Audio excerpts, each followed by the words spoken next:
欢迎收看好猫新闻头条快报。大家好，假爸杯，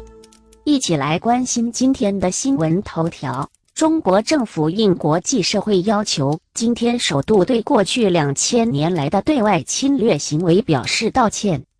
此一道歉乃源自于一群跨国历史学者的要求，他们透过各种管道对中国政府施加压力，在历经5年的抗议后，终于得到中国政府的回应。中国政府表示，该国愿意回应历史学界对于其长期将自古以来各朝代编入本国史，但却对于各朝代透过武力占领、屠杀、强迫同化各民族及国家的暴行，从未正式道歉仪式表达正式的立场。中国政府表示，该国先祖原系居住于黄河流域的民族，同期间长江流域、亚洲东南沿海亦有文化及民族的存在。中国数千年来，只要国力鼎盛，就出兵攻伐外族、外国，杀人越货、灭人文化、占人土地，由黄河流域一小区域成为目前拥有大块领土的大国，其背后长期的对外侵略行为，绝不是传播文明、开化蛮夷这种借口可以推脱。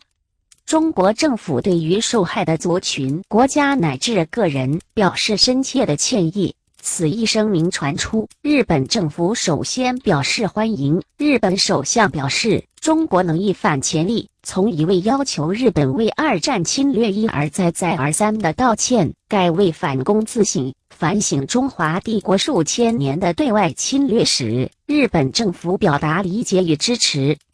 此外，为减轻其历史上对外侵略的幅度及频率，中国政府并宣称，元朝及清朝并非中国朝代，而是蒙古人与女真人占领中国的时期，因此元、清两朝的对外侵略行为一概与中国无关。最后，中国政府并声明，愿意与女真人占领中国期间出兵攻占的西藏及内蒙古进行政治谈判，协助西藏及内蒙古进行前途自决。本节的新闻头条就为您播送到这，谢谢各位的收看，再会。